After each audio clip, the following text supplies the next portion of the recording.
إن الله لا يستحيي أن يضرب مثلا ما بعوضة فما فوقها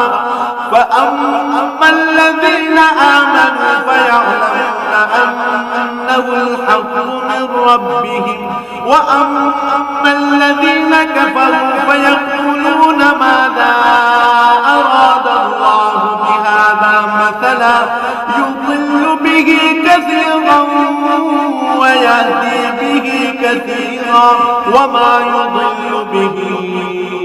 إلا الفاسقين। সত্য প্রমাণের জন্য আল্লাহ তাআলা মশা কিংবা তার চাইতে উপরে যা কিছু আছে তার উদাহরণ দিতেও লজ্জাবোধ করেন না।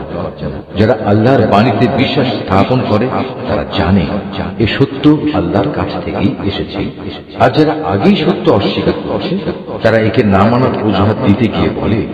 আল্লাহ তাআলা এই উদাহরণ দ্বারা কি বোঝাতে চান। এভাবে একই ঘটনা দিয়ে আল্লাহ তাআলা অনেক লোককে গুমরাহিতে নিমজ্জিত করলেও বহু লোককে তিনি আবার এদের হিদায়াতের পথ দেখান, আর কতিপয় পাপাচারী ব্যক্তি ছাড়া তিনি তা দিয়ে অন্য কাউকে গুমরাহিতে নিমজ্জিত